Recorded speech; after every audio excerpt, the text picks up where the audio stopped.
Hey everybody, it's Hylian Alchemist, and welcome back to Let's Play The Legend of Zelda: Link to the Past. In the last episode, we beat Thieves' Town, and in this episode, we're gonna do some side stuff first, and then we're gonna head over to our next dungeon.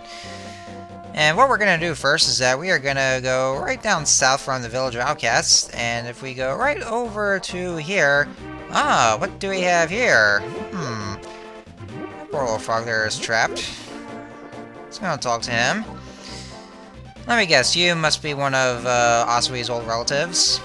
Okay then, fair enough. So apparently, this frog has a partner. Well, okay, well, he's not really a frog, but he's taken the shape of one. Since he's originally from the Light World, so what we need to do is that, we need to go take him back over to the Light World, and it's actually pretty simple. Just go to the east here, and then, after we whip out our magic mirror, and voila, we're back in the Light World, and, oh, hey, that must be one of the Dwarven Swordsmiths. Yes, that's right. Remember that one blacksmith that we met before? This guy over there? Well, that right there, the one who's following us is his partner. And so we need to bring him back to him. So that was a very short escort mission, I will say. Man, these escort missions right here are very tolerable. I mean, as much as I really fucking hate them, this game right here has really, like, you know, enjoyable escort missions, and I actually kind of like that. I appreciate it. So after returning the other blacksmith to the other one, what they can do for you is that for 10 rupees, they will temper your sword, which is, you know, of course, a sword upgrade. And they're actually going to want you to just wait a bit, so the best thing to do is that you just go outside first, and then, oh boy, that little, those little sparkles, because, you know, what will happen. And just go back over there, and then once you enter the house, then they will give you the sword. And yeah, just by having the tempered sword, then, of course, you know, as you know, it does deal a lot more damage. Our sword is stronger, feel the sheer power in our body. Looks like a fiery sword. Yeah, our master sword is red. It looks like a fiery sword. Sometimes I like to call it a fiery sword, but it's not really. It's just, you know, a stronger sword. And that's actually a little more beneficial to us, especially in the Dark World, like if we're dealing with Dark World enemies. Alright, so with that out of the way, the next thing that we're going to do is that there's one other simple thing. We bring out our hammer, and all you need to do is just simply smack all the stakes that are right there, and that's about it, and then something will happen, which is actually quite simple, I will say. And watch out for those undead cuckoos. You don't want to smack them either. Which somehow I didn't even smack them, but I'm pretty sure that it's also possible that they still get hit if you just smack them with a hammer. I'm pretty sure. Which, of course they would. And a heart piece, and also a new heart container. Awesome sauce. Yeah, I know, it's actually kind of one thing that's overused just by saying awesome sauce, but, you know, I had to use it just once. That's about it. And I go right here where the blacksmith's house used to be. And we have, oh, would you look at that. It's yet another escort mission with, holy shit, a treasure chest? We have an escort mission with a treasure chest, of all things. Wow, just when things are kind of getting a little weird around here. But no, on a serious note, there's actually one other certain guy that we need to deliver the chest to. Now, not to worry, guys, like, even if you, like, do some things, like, you know, just, use a magic mirror or the flute, then, you don't have to worry about losing it. The only thing in which, you will lose the chest is if you lose the Pegasus boots. Yeah, that's about it. I guess it kind of makes sense, because you run a little faster, and then you just ultimately end up leaving the chest behind. Actually, no, I think what happens is that... Okay, first of all, like, I'm not sure what's going on here. I mean... I'm pretty sure, even though it's not shown in-game, mainly due to the SNES limitations, but... Link probably would have been holding onto the chest, or at the very least dragging the chest. Of course, I kind of would feel bad for him if he did that. But it also looks like the chest is moving by itself. It's like as if the chest is alive. That's weird. But I think very comically so, if you actually do use the Pegasus boots, like just, and that's how you lose it, I think it just runs off. And, like, very comically, somehow. And a non-living, inanimate object actually moving on its own, like, somehow being alive and conscious. That's That's actually really freaky, and I'm pretty sure that's what happens, but I never... Well, maybe I think I did by mistake once, but I don't remember for sure.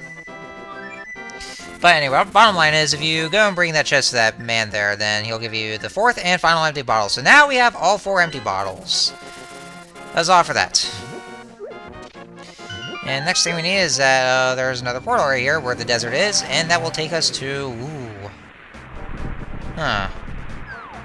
It's a miserable swamp. Well, this is called the Swamp of Evil. And by the way, folks, as it turns out, the flute actually is a required item, because the only way to ever get to the Swamp of Evil, there's actually no other way to get in there. No other way whatsoever, just by going through some sort of entrance. There's no entrance, there's just no other way, so... The only way to get to the Swamp of Evil in the Dark World is that you have to use a flute, and then it'll take you to the upper cliff of the desert in the Light World, and then you just lift up those rocks. As long as you have the Titan's Mitt. You also do need the Titan's Mitt for that, too. So make sure you beat the Thieves' Town for that. And then you just go to the portal, and then there you go, the Swamp of Evil. And that is actually where our next dungeon would be. Now, okay, let me go ahead and explain this first. That, in the game itself, that's actually not technically the next dungeon. Because the next dungeon is actually the Ice Palace, is what it's called. Like, you know, Dungeon 5 is the Ice Palace. The dungeon we're about to go to in this episode is Dungeon 6. So yes, I am actually going out of order with those dungeons here. But there is a reason for that. And, like, you know... The reason for that, we'll probably get to that a little later. Well, once we get to the dungeon. But it's something that's actually, you know... It saves us a lot of stress, especially when we're about to get to the Ice Palace. So yeah, we're doing Dungeon 6 first, and then I'm pretty sure the next episode we'll do Dungeon 5, which was the Ice Palace. Because trust me, we're gonna have a lot of fun in the Ice Palace. Oh boy. But anyways, yeah, more on that once we get to that fucking dungeon. More on that, trust me. We'll talk about it. Well, we'll talk a lot about it, but for now, I just want to get that kind of dungeon out of the way, so that way we can just get the one thing that will just save us less of the stress of having to do something in that particular dungeon. Be warned, though, that the next dungeon we're about to enter is these are going to be one of the more annoying dungeons, but we'll just talk more about it once we get to there, which, of course, we're just about to. So what we need to do here is that for what the symbol right here entails, is that we need to whip out our Ether Medallion. And it will stop raining, and... entrance will come up, and now we have unlocked our next dungeon. Well, okay, our next quote-unquote next dungeon. Even though that's actually Dungeon 6. So, anyway, welcome to the Misery Mire. Now, the Misery Mire, I am going to have to say is, yeah, like I said, it is one of the more annoying dungeons, and the reason for that, there are a lot of enemies. Lots and lots of enemies in this dungeon. So you really want to be careful here.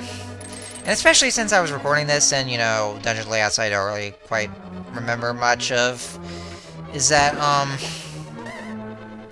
I kind of got lost there for a second, and I really had to look at the guide, but so many enemies just, you know, just keep ganging up on me, and they just, you know, I just keep getting attacked.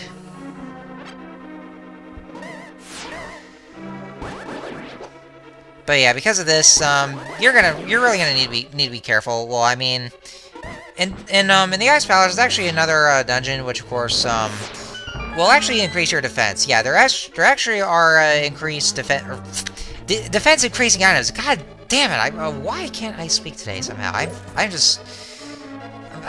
My mind is kind of going all you know. It's I don't know. I mean, I didn't take anything whatsoever. I don't do drugs, by the way. I mean, I do drink, but just on an occasional basis. But you know, bottom line is, I didn't take anything really. It's just it's just my mind. I'm not thinking straight for some reason, so I do apologize for that. I'm really sorry.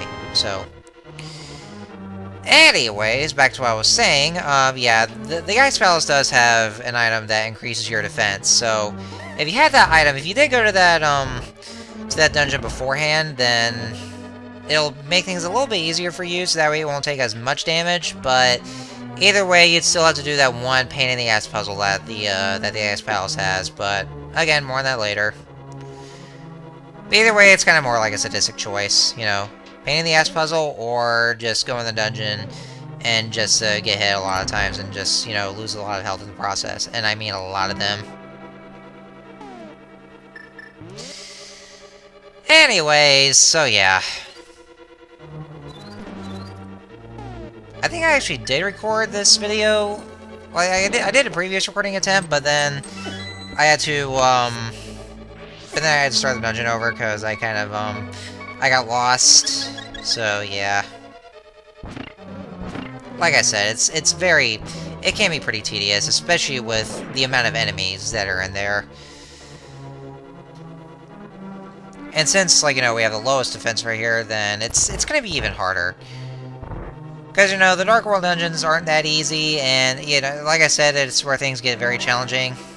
So you want to be careful with that. But, anyways, I keep getting ahead of myself, and we have new enemies right here that I really need to go over right now. Those Mage-like enemies are called the Wizrobes, if you remember those guys from Zelda 1.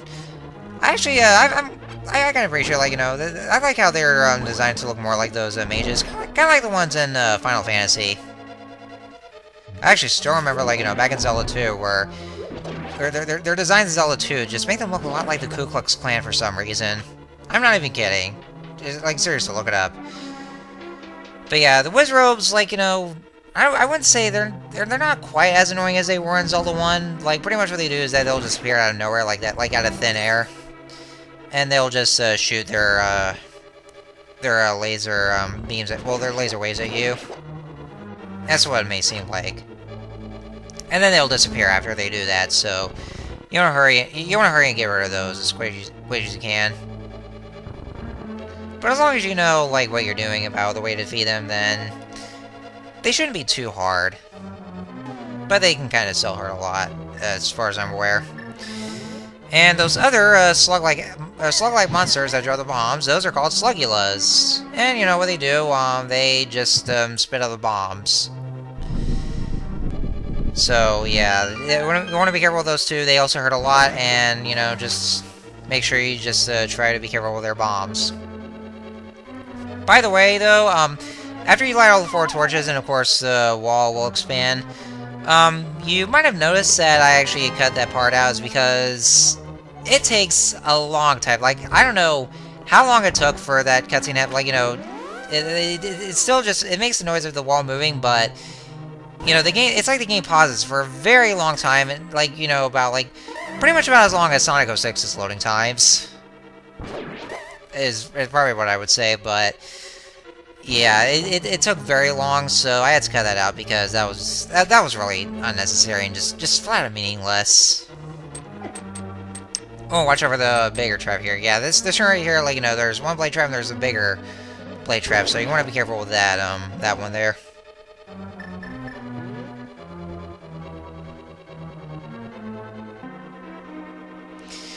And I think we're just about to get to the one part. I think I remember like screwing up at one point. I think it was in one of the rooms on the other side of this this large chamber that we're in right now. So I had to edit that one part out, and then I would just I did screw up in that one room. That's what I'm trying to say. I did screw up in that one room, but then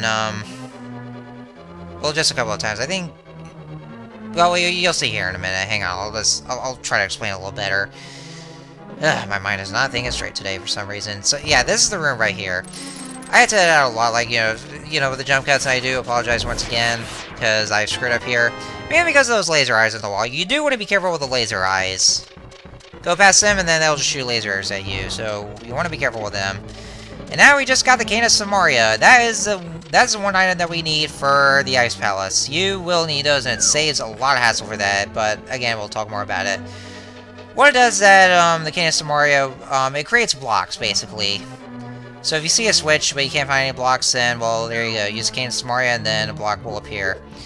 And then to make it disappear, then... The fuck? What the hell was that? Okay, well, that was weird. My capture device just suddenly blacked out for a second. I don't know what happened there. I can't really remember when was the last time I ever did so, but that was weird. It was a new one. I did buy this thing, like, well, maybe about a couple years ago, but actually no, that was I think that was back in 2015 when I bought that capturing device, the Hop Hog, basically. Yeah, that was the time. That's the year when I bought that thing. It should still work fine, but just it kind of blacked out for a second. I do apologize for that. That was kind of weird though, but anyway, back to what I was saying about the Cadence of Mario. So yeah, you just make a block appear by using that. If you want to make the block disappear, then just use the item again. And I think it costs magic. Correct me if I'm wrong, but I think it costs magic, as far as I'm aware. So yeah, see that switch right there? That is where you do need to use the Cadence of Mario. And I put it in the wrong place. I really had to find a way, like, you know, I kind of had to rush it because of those Medusa heads, and yeah, they're called Medusa heads for some reason. They just keep shooting those little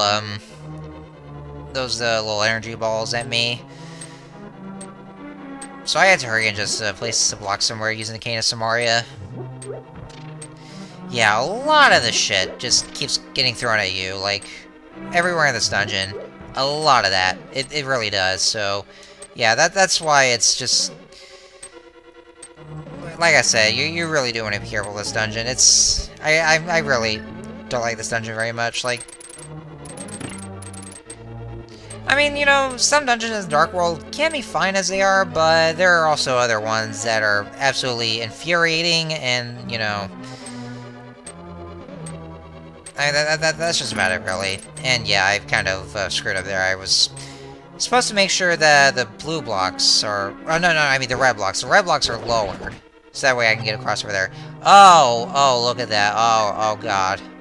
Oh, I feel so sorry for you, Anti-Fairies. Yeah, how does that feel just being stuck right there? And just letting me sprinkle the magic powder right on you. Yeah. I know how that feels. That's why I just decided to put you guys out of your misery. You'll thank me later. But anyways, okay, yeah, I was smart enough to actually remember to use the boomerang to lure that fairy over to me, or just bring it over to me, because you know that fairy was being very fickle, as all the other fairies are in this game. They were easy to come across in Ocarina of Time, or, well, at least in the other 3D Zelda games. I guess mainly because of 3D ones. Like, you know, they don't try to, like, you know, try to go too far away from you. So they're a little easier to get to in the 3D Zelda games, but in 2D Zelda games, not so much, so... Anyways, boss time! This right here is Vitreous. Vitreous, oh god, yeah, let me just say this, I actually died against Vitreous, because he hurts a lot. What he does that, what you have to do first is that, you want to get rid of these eyeballs first that that move towards you. And the only way he attacks is that he shoots out the lightning, he shoots out a thunderbolt at you, or a lightning bolt, and it hurts a lot. So you really want to be careful of that. And see right there, I actually died. Thankfully, though, I have a fairy with me, so there we go.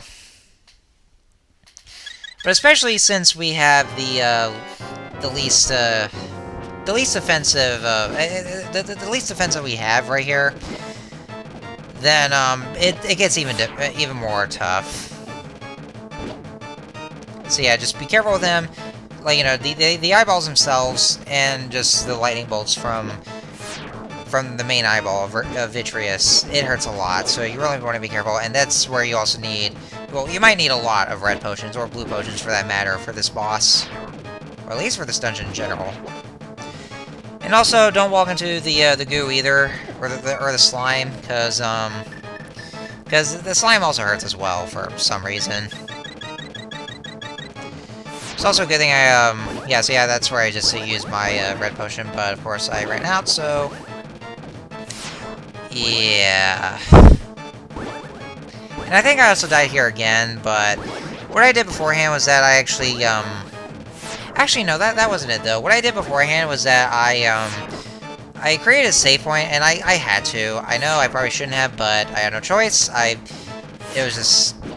I just didn't want to have to go through this shit all over again, so I just had to do so. But yeah, I did create a save point, and so, like, just in case, and of course I did die a couple of times, and that's where I just had to restart where I left off, well, from the save point. So I had to be sure. But after defeating, well, most of those little eyeballs, then the main one will come after you, but all you have to do is just slash away, and that's about it. Just make sure he doesn't make physical contact with you, because, again, he still hurts a lot.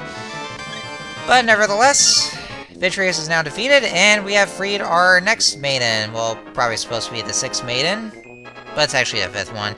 I think the last episode I had said there's like we've collected 5 maidens. There were actually 4 during that time. That was my bad, I'm sorry.